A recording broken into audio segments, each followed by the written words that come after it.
The precise conditions of the sub-scenario are that they have to escape the illusory prison within the given time limit, and they wonder what the imaginary prison can be. Suddenly, an illusion is created around them, and they all feel sick. They can't see each other, and Huiwen calls him and asks if he is there because something doesn't feel right. He is shocked to see his mother there, and she asks him if he has seen anything. He understands the situation and activates his personal skill, the fourth wall, and has become immune to the effects of illusory prison due to his skill. In fact, illusory prison is a zone that triggers his trauma to drive him insane. He thinks even Young-hyuk-yu had a difficult time there, and this is the most dangerous obstacle a regressor can face. He asks everyone to calm themselves and take deep breaths. The Constellation, secretive plotter, is impressed by his mental fortitude, but a curious Constellation is sad that they didn't get to peek into his past. All of them are trapped in their illusionary world of fear, and Dokja thinks it is too late for him to save them.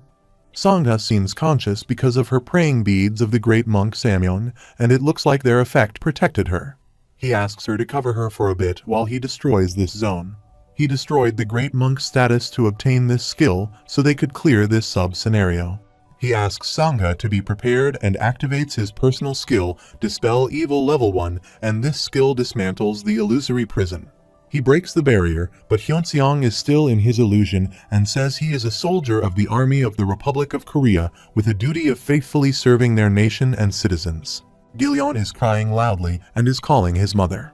Dokja calls them and asks them to get a hold of themselves, but Huiwen approaches him and tries to attack. Her eyes turned red, and she was ready to kill them all. Red eyes are a sign of demon slaying, so he gives her the robe of the great monk Samyeon, but he guesses it is useless. He attacks her neck, makes her unconscious, and asks Sangha to take care of her.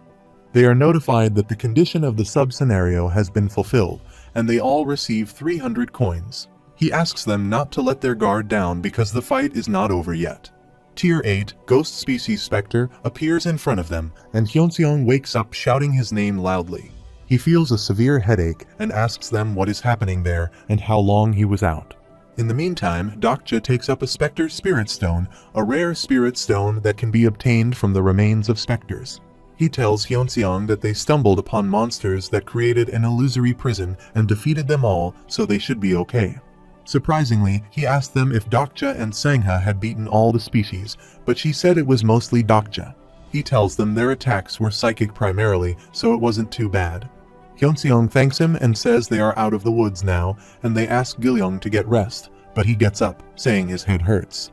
Dokaj remembers he was talking about his mother and thinks he had the most traumatic experience. Gilyeong hugs him and starts crying. Sangha shows them the lights and says they have almost made their way, and Dokja thinks their group isn't ready for a fight at the moment and wonders if it is okay for them to go ahead. Suddenly, a girl appears there and asks who they are, and if they don't know that these hunting grounds belong to them. They remember the girl from the video of the first day and recognize that she killed most of her classmates. She is the sole survivor of Tipung Girls' High School, Jihai Lee. She is surprised by the stone in his hand and asks them if they have arrived there after defeating the specters. Dokja knew her well because she was also one of the main characters of TWSA. Jihai asks him how to defeat them because only the master knows how. After killing her closest friend, Dokja checks her character profile and discovers she has become a scarred sword demon. Her supporting constellation of god of naval warfare is no different from the story, and the constellation, bald leader of the peasants' army, is moved about being reunited with an old friend. She is now Naval Commander Jihai Lee, so Young-hyuk rushed straight to Chungmuro. She is a crucial character in the battle ahead.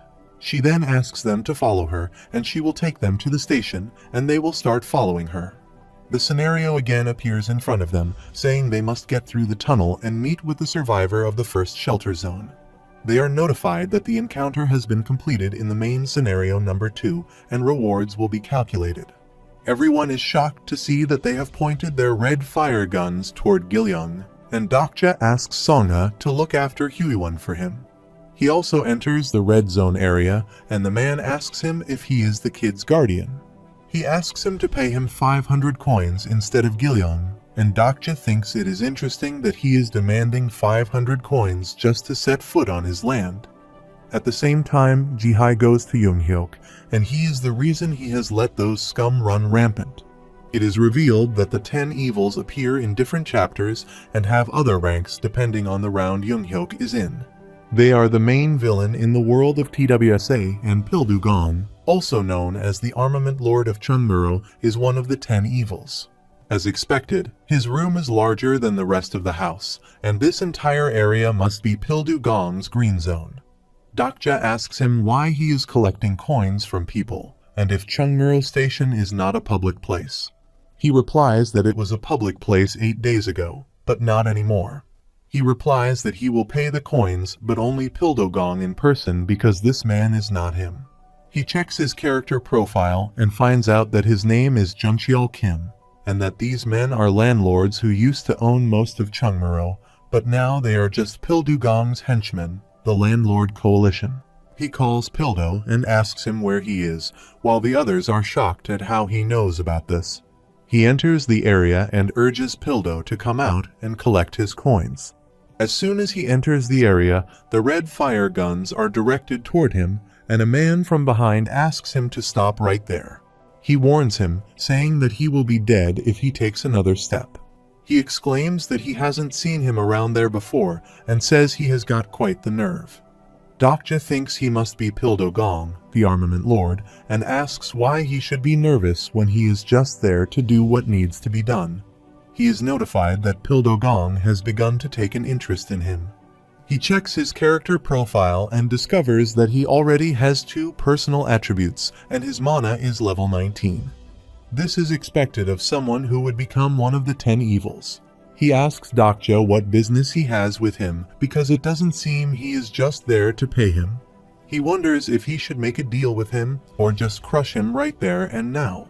Pildu observes his intention of holding the sword and says he better not have any crazy idea if he knows what he means. Dokja observes the situation, looks at his companions, and asks what a tenant wants from a landlord. He exclaims that he wants a room and asks him to let him and his friends stay in his green zone. Pildu refuses, saying they don't take tenants who aren't a part of the Landlord Coalition unless they want to pay them 500 coins each day. Dokja says they can't afford that, but he can pay him in intel, and he is shocked when he takes Younghyuk's name. He gets angry about his name and asks if he is talking about the man who caused an uproar a while back.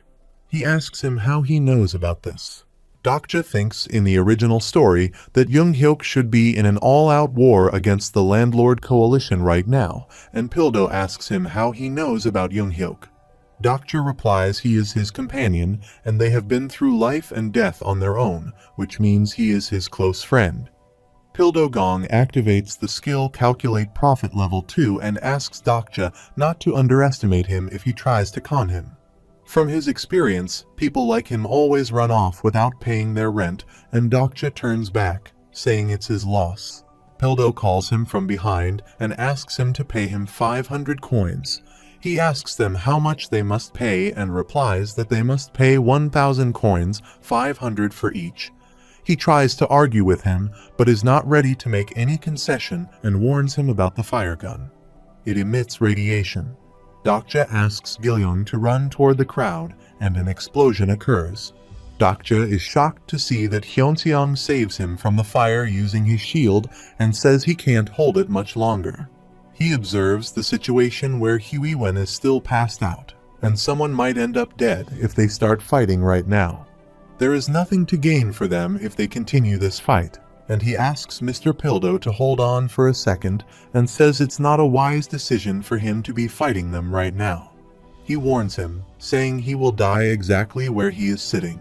In the meantime, Younghyuk and Jihai appear there, and she tells him about Dokja that he is the man who claimed to be a friend of his. Dokja thinks if there is nothing for them to gain, he should at least make them lose something. Younghyuk recognizes him and is shocked to see him. He is notified that he has become agitated and greets him happily. He activates level 2 of the Omniscient Reader's viewpoint to read his mind.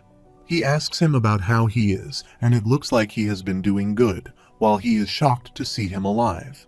He exclaims that the people don't seem to believe that they are friends and think he knows Younghyuk very well, and that he may kill people off like insects, but he always keeps his promises.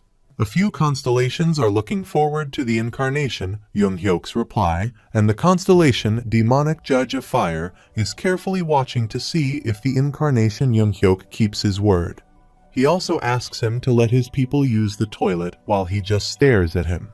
After some time, he follows Young-hyuk and says he is lucky to have such a great companion like him. He says it is perfect to see him. A few moments earlier, he asked him how he managed to survive, and long story short, Young-hyuk never acknowledged him as his companion. Instead, he answered by silently pointing his blade at Pildo Gong. Pildo doesn't seem to want any bloodshed, so he lets them go for the time being. Dokja asks him if he wants him to die, but he replies he doesn't care that much. He again tried to check his character profile. Still, it showed too much information about this character, and the system converted the character profile to a character summary. He thinks he never saw it when he read the novel, but now he wants to open the full version of Young-hyuk's character profile and understand how extraordinary he is. He may even be more potent than he was during his third round in the novel, which means he is taking more risks. He wonders what he is scheming when it's only his third round. Young-hyuk asks him if he has something to ask or tell him, and he replies that he is just admiring that ugly mug of his. Young-hyuk thinks he is as determined as he remembers being, but he's starting to get on his nerves, so he wonders if he should kill him. After some time, Huiwon becomes conscious, and Young-hyuk says he has made new companions. Young-hyuk is a little disappointed in him and wonders why this is. He also activates his skill, Eye of the Sage, level 8. He thinks he left Hyunseong with him, but he is disappointed that he is weak. Dokja thinks Hyunseong would have been even stronger if he had accompanied Young-hyuk, but still, he is just an ordinary reader who is lucky enough to know the future. Now, he is surprised to see someone in the group, and it is difficult for him to understand whom he is looking for, because they are standing in a group, so it's difficult to tell. He wants to ask him, but then he will find out that he is reading his thoughts.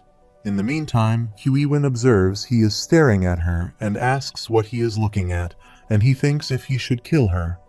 Dokja calls him and asks why he left Pildo Gong alone, but he says if he is a real prophet, then he should know about this.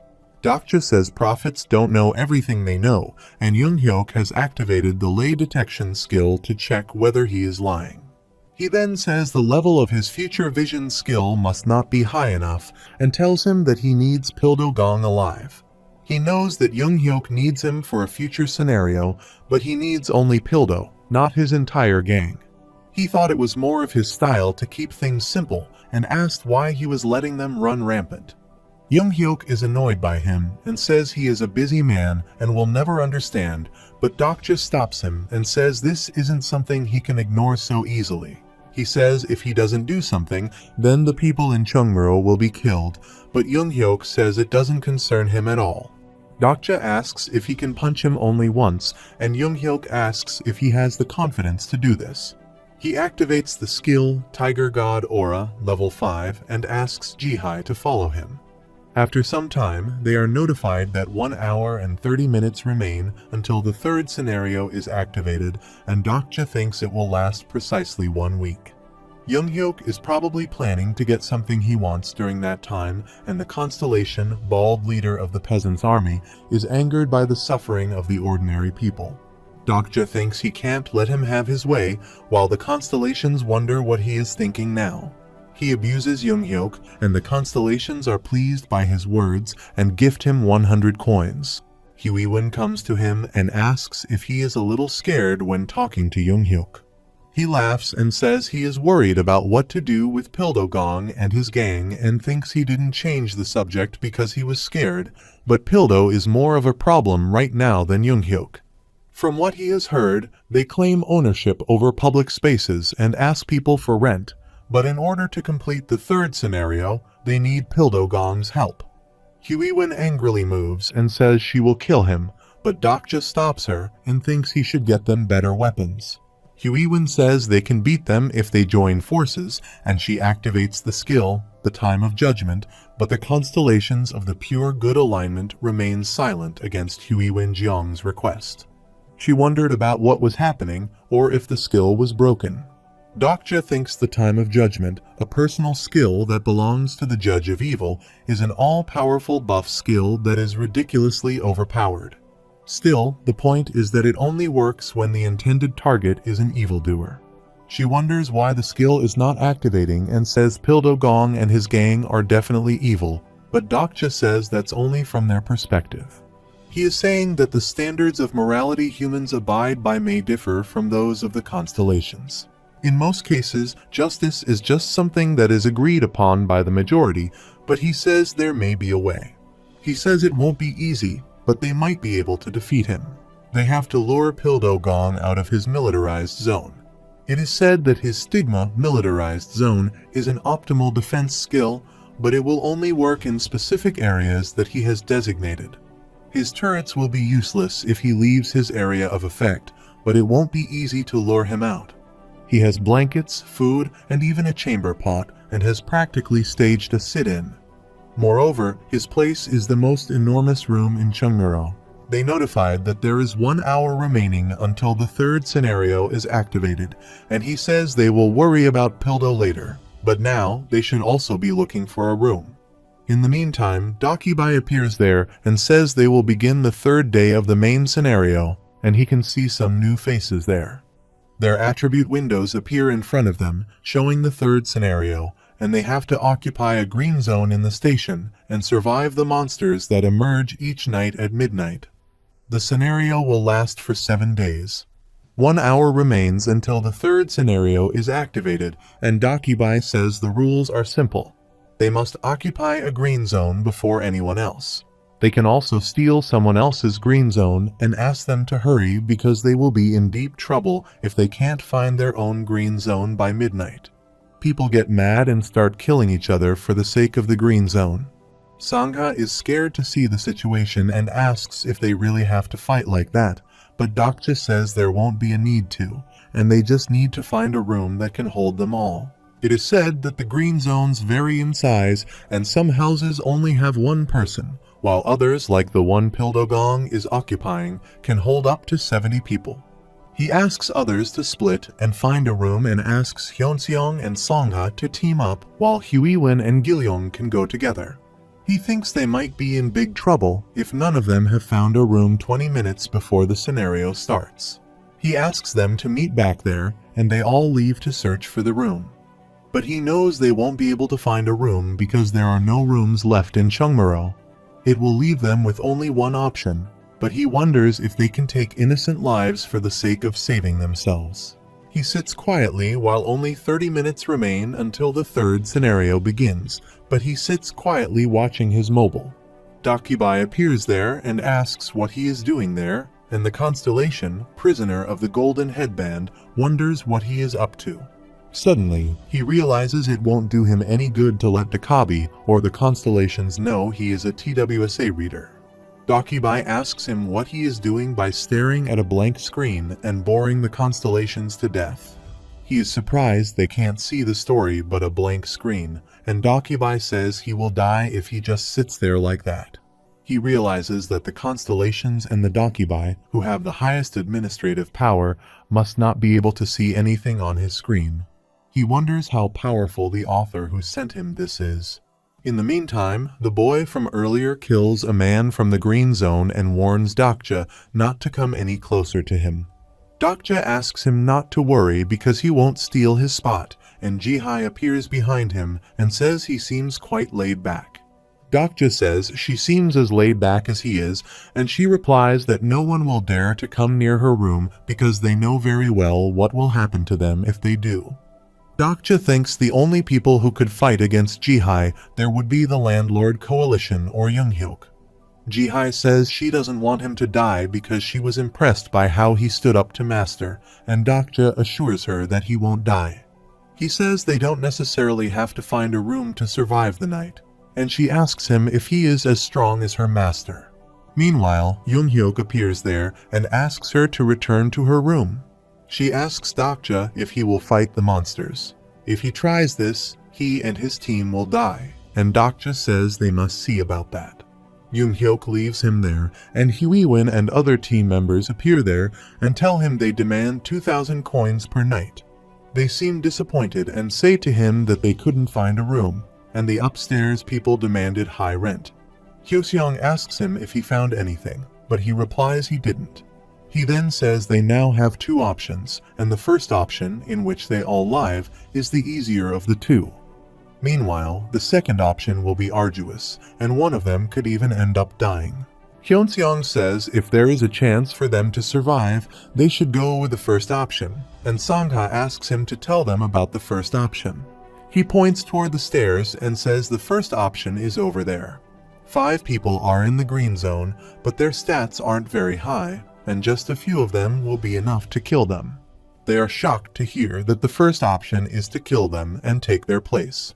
Gil-young says he is up for it as long as he is willing to do it. He comes forward, saying he is not scared and will do it, and Huiwen says they already thought of that.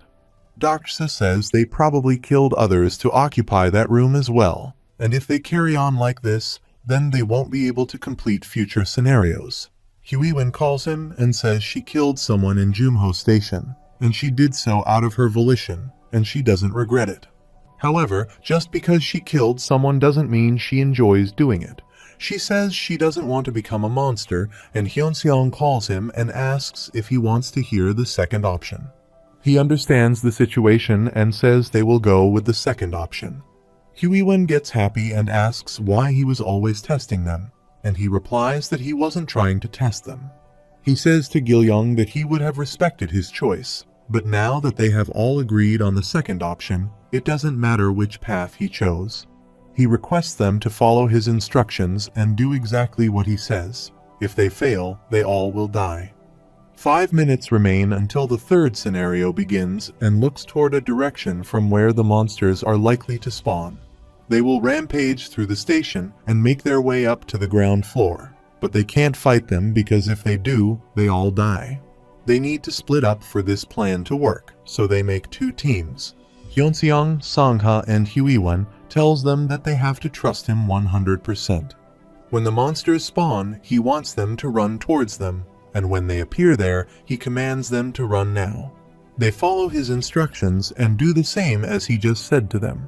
They are first surprised that he wants them to run toward the monsters, not toward the Dongguk University station.